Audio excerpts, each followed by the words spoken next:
जी अस्सलाम वालेकुम दोस्तों। हाफिज जनरल आसम मनीर एक ऐसा नाम पाकिस्तान दे च पैदा हो चुके है जिहड़ा कि पाकिस्तान दे दुश्मन यह नाम रात भी लेंदे ने, सुबह भी लेंदे ने, दोपहर भी लेंदे ने ते इस नाम दे उत्ते उन्हां दी चीखां भी निकल रही ने। हज़रत अली दा कोल है कि जदों हक ते बातल दे पहचान खत्म हो जाए उस टाइम दे उत्ते तुसी बातल दे तीरां दे निशाने देखो। जिधर बातल के तीरां के निशाने होंगे उही हक होएगा। हुण मैं बातल क्यों कह रहा, गल्लां बातां छड़ के तुसी प्रैक्टिकल देखो।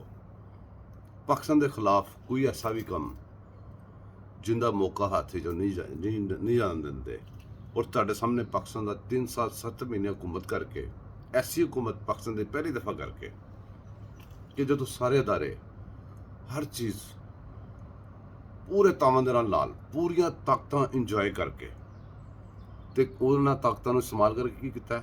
पाकिस्तान की इकॉनमी क्रैश, पाकिस्तान की महंगाइयां, असासे वेच छड्डे, गोगियां पिंकियां ते बुजदारे, दुंबे चोर, यह सब कुछ असीं देखते रहे हैं। ठीक है, हुण असीं चलने असल गल की तरफ। जनरल आसम मनीर साहब सर जी, गल है कि असीं बहुत खुश है तो अल्लाह का शुक्र भी अदा कर रहे हैं क्योंकि असीं तो भुखे गए सां अपने पाकिस्तान वास्ते कोई खैर की खबर दे। तो जो बंदा भुखा होंदा फिर लड़ता भी है, घुलदा भी है, रौला भी पाता है, रोंदा भी है। मियाँ मोहम्मद बख्श साहब कहते हैं लिस्से दा की जोर मुहम्मद, नस जाना नैया रोना। तुम देखो पाकिस्तानी कुछ मेरे तरह नस गए ने तो कुछ रो रहे हैं। असी भुखे गए सी कि सानू कोई ऐसा अल्लाह ताला कोई ऐसा मौजदा दिखावे, कोई ऐसा बंदा उम्मीद जगावे कि साडे पाकिस्तान नूं कोई खैर की खबर मिले, साडा पाकिस्तान किते सीधे पासे चल टुर पवे। 75 साल हो गए ने सानू आज़ाद होए, असी हाली साडे नाल मुल्क जिहड़े आज़ाद होए ने वो किते किते चले गए ने।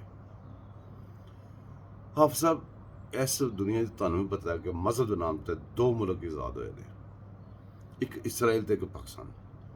अज इसराइल देखो कितने पहुँच गया, तो पाकिस्तान की तरक्की नूं रोड़े अड़का अड़का के वो इसराइली नहीं सी बाहरों आते, अमेरिकनस बाहरों नहीं सी आते, इंडियंस बाहरों नहीं सी आते।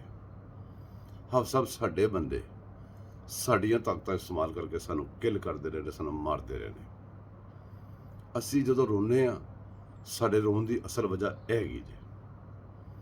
हाफिज़ साहब, हुण गल तुसीं इस गल ते भी गौर करो, तुसीं बड़ा अच्छा कीता है।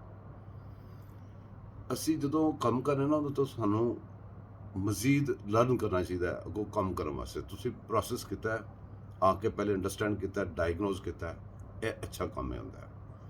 यह तरीका होंदा है कि पहले डायगनोज करो बीमारी का, फिर इहदा इलाज करो। तुसीं डायगनोज कर चुके जे, तुहानूं इस गल दा समझ लगी होगी, पता चल गया होगा। जिथे तुसीं हत्थ पाया उतों फौरन रिजल्ट नज़र आया, इत्थों साबित होया कि तुसीं ठीक डॉक्टर है, तुसीं डायगनोज सही कर बैठे हो। लेकिन मेरी एक रिक्वेस्ट है, तुसीं इस गल ते गौर जरूर करना है कि तुसीं सही जगह ते हत्थ पाया तो उनका रिजल्ट आया ना सामने। तुसीं देखिया ना, डॉलर भी थल्ले आ रहा है, सारा कुछ ठीक हो रहा ना। इहदा मतलब है कि फॉल्ट इत्थे है सी ना। हुण ये जिहड़े फॉल्ट है सी, वो जिहड़े बंदे जिन्हां दी ताकत इस्तेमाल करके फॉल्ट पैंदे सी, ताकत सारी तुहाडे महकमे सी, जिन्हां दे तुसीं चीफ है जे।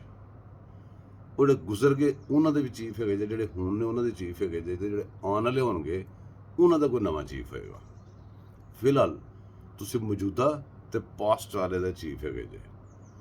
ते हाफिज़ साहब, इन्हां डैनां नूं ऐसी सज़ा दे के जाना जिन्हां दी वजह तो साडा मुल्क स्टक होया सी, साडा बेड़ा गर्क होया सी। असीं अपने मुल्क दे विच साडी नस्लां तबाह हो चुकियां ने। अपनी नस्लां नूं बैक ऑन ट्रैक लियाउण वास्ते जो कर रहे हो उहदे नाल एक काम जरूर करना। मैं सारी कौम की तरफों तुहाडे अगे रिक्वेस्ट करना, इहड़े फॉल्ट फाड़े इन्हां फॉल्टां नूं छड्डना ना। यह डैना फिर जिंदा हो जाणगियां। इन्हां डैनां दे पिछे हाफिज़ साहब बड़े बंदे, इन्हां नूं ग्लूकोज दी बोतलां लाने वाले, इन्हां नूं खून दी बोतलां लाने वाले, इन्हां नूं इंजैक्शन लाने वाले बैठे जे। वो किते नहीं जे गए, ना उन्होंने किते जाना जे। ਇਹ ਉਹਨਾਂ ਪਾਕਿਸਤਾਨ ਦੁਸ਼ਮਣਾਂ ਦੀ ਇਨਵੈਸਟਮੈਂਟ ਹੈਗੇ ਜੇ। ਪਾਕਿਸਤਾਨ ਦੁਸ਼ਮਣਾਂ ਦੀ ਇਨਵੈਸਟਮੈਂਟ ਨੂੰ ਕੰਪਲੀਟਲੀ ਫਿਨਿਸ਼ ਕਰਕੇ ਜਾਣਾ ਤੁਹਾਡੀ ਮਿਹਰਬਾਨੀ ਹੈ। ਅਗਰ ਇਹਨੂੰ ਤੁਸੀਂ ਛੱਡ ਜਾਓਗੇ, ਇਹ ਸਾਰਾ ਕੁਝ ਟੈਂਪਰੇਰੀ ਹੋਏਗਾ ਜੇ। ਇਹ ਜਿਹੜਾ ਰਿਲੀਫ ਕੌਮ ਨੂੰ ਮਿਲਣਾ ਸ਼ੁਰੂ ਹੋਇਆ, ਇਹ ਟੈਂਪਰੇਰੀ ਹੋਏਗਾ ਜੇ। ਜੌਬ ਡਨ ਨਹੀਂ ਹੋਏਗੀ ਜੇ। Get the job done please. ਇਹ ਤੁਸੀਂ ਅਗਰ ਇੰਨੀ ਹਿੰਮਤ ਕਰ ਹੀ ਲਈ ਹੈ ਤੇ ਇਸ ਹਿੰਮਤ ਨੂੰ ਕਮ ਸੇ ਕਮ ਇੰਨਾ ਜ਼ਰੂਰ ਕਰਨਾ ਕਿ ਅੱਲਾਹ ਤਾਲਾ ਨੇ ਇਹ ਤੁਹਾਨੂੰ ਮੌਕਾ ਅੱਲਾਹ ਮੈਨੂੰ ਦਿੱਤਾ ਜੇ। ਹਾਫਿਜ਼ ਸਾਹਿਬ ਤੁਸੀਂ ਤੇ ਰਿਟਾਇਰ ਹੋ ਰਹੇ ਸੀ, 2 ਦਿਨ ਪਹਿਲੇ ਤੁਸੀਂ ਚੀਫ ਬਣੇ ਜੇ, ਤੇ ਇਹ ਇੱਕ ਮੌਜਜ਼ਾ ਹੀ ਹੈ ਨਾ, ਅੱਲਾਹ ਤਾਲਾ ਨੇ ਤੁਹਾਨੂੰ ਮੌਕਾ ਦਿੱਤਾ ਹੈ। ਤੇ ਇਹਦੇ ਨਾਲ ਪੂਰੇ ਮੁਖਲਸ ਹੋ ਕੇ ਚੱਲਣਾ ਤੇ ਆਪਣੀ ਰਿਟਾਇਰਮੈਂਟ, ਆਪਣਾ ਟਾਈਮ ਖਤਮ ਹੋਣ ਤੋਂ ਪਹਿਲੇ ਤੁਹਾਡੇ ਕੋਲ ਟਾਈਮ ਘੱਟ ਹੈ ਤੇ ਕੰਮ ਬਹੁਤ ਜ਼ਿਆਦਾ ਜੇ। 75 ਸਾਲਾਂ ਦਾ ਗਾਂਧੀ ਜੀ ਤੇ ਟਾਈਮ ਥੋੜਾ ਜਿਹਾ ਜੇ।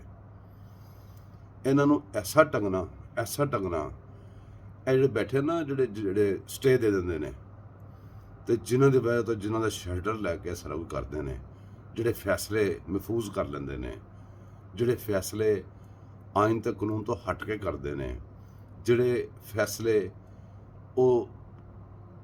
ਉਹਨੂੰ ਮਤਲਬ ਉਹ ਸੇਵ ਕਰ ਲੈਂਦੇ ਨੇ, ਉਹਨੂੰ ਮਹਿਫੂਜ਼ ਕਰ ਲੈਂਦੇ ਨੇ, ਜਦੋਂ ਵਕਤ ਆਉਂਦਾ ਵਕਤ ਹਿਸਾਬ ਨਾਲ ਛੱਡਦੇ ਨੇ।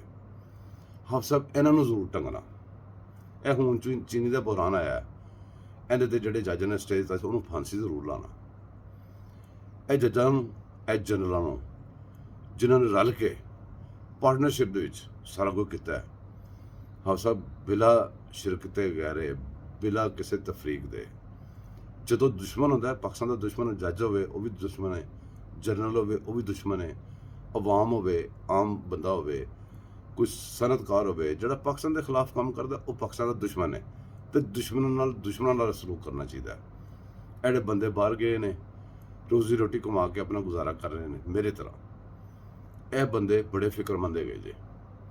ਜਿਹੜੇ ਬੰਦੇ ਤੁਸੀਂ ਦੇਖ ਰਹੇ ਜੇ ਨਾ ਕਿ ਇਹ ਸੋਸ਼ਲ ਮੀਡੀਆ 'ਤੇ ਬੈਠ ਕੇ ਕਹਿ ਰਹੇ ਨੇ ਓਵਰਸੀਜ਼ ਪਾਕਿਸਤਾਨੀ, ਹਾਫਿਜ਼ ਸਾਹਿਬ ਓਵਰਸੀਜ਼ ਪਾਕਿਸਤਾਨੀ ਨਾਮ ਰੱਖਤਾ ਗਿਆ ਕਾਦੇੜਿਆਂ ਦਾ। ਸਭ ਤੋਂ ਜ਼ਿਆਦਾ ਕਾਦੇੜਾ ਬਾਹਰ ਗਿਆ ਹੈ। ਤੇ ਇਹ ਜਿਹੜੇ ਬੰਦੇ ਖਰਾਬੀ ਕਰ ਰਹੇ ਨੇ, ਇਹ ਜਿਹੜੇ ਆਪਣੇ ਆਪ ਨੂੰ ਓਵਰਸੀਜ਼ ਪਾਕਿਸਤਾਨੀ ਕਹਿ ਰਹੇ ਨੇ, ਇਹ ਜਿਹੜੇ ਕਹਿ ਰਹੇ ਨੇ ਅਸੀਂ ਪੈਸੇ ਭੇਜਨੇ ਆ, ਕੋਈ ਨਹੀਂ ਜੇ ਪੈਸੇ ਭੇਜਦੇ, ਇੱਥੇ ਹੀ ਰਹਿੰਦੇ ਜੇ। ਇਹ ਬਲਕਿ ਉੱਥੋਂ ਪੈਸੇ, ਉੱਥੇ ਬਿਲਡਿੰਗਾਂ ਬਣਾ ਕਿਰਾਏ ਲੈ ਕੇ ਇੱਥੇ ਲਿਆ ਰਹੇ ਜੇ। ਇਹ ਪਾਕਿਸਤਾਨ ਨਹੀਂ ਜੇ ਭੇਜ ਰਹੇ। ਜਿਹੜੇ ਪਾਕਿਸਤਾਨ ਭੇਜਣ ਵਾਲੇ ਉਹਨਾਂ ਦੀ ਆਵਾਜ਼ ਤੇ ਮੀਡੀਆ ਤਾਂ ਆਉਂਦੀ ਨਹੀਂ ਜਾਏਗੀ। ਤੇ ਅਸੀਂ ਤੁਹਾਡੇ ਵਾਸਤੇ ਦੁਆਵਾਂ ਬਹੁਤ ਕਰ ਰਹੇ ਹਾਂ। ਤੇ ਮੇਰੇ ਦੋਸਤੋ, ਤੁਸੀਂ ਵੀ ਸਾਰੇ ਹਾਫਿਜ਼ਾਂ ਨੂੰ ਇਹੀ ਰਿਕੁਐਸਟ ਕਰੋ ਤੇ ਮੈਨੂੰ ਇਜਾਜ਼ਤ ਦਿਓ। ਮੈਨੂੰ ਦੁਆਵਾਂ ਯਾਦ ਰੱਖਣਾ, ਮੈਂ ਤੁਹਾਨੂੰ ਦੁਆਵਾਂ ਯਾਦ ਰੱਖਾਂਗਾ। ਚੈਨਲ ਮੇਰੇ ਨੂੰ ਸਬਸਕ੍ਰਾਈਬ ਕਰੋ, ਲਾਈਕ ਕਰੋ, ਸ਼ੇਅਰ ਕਰੋ ਤੇ ਮੇਰੇ ਨਾਲ ਤਾਮਨ ਕਰੋ।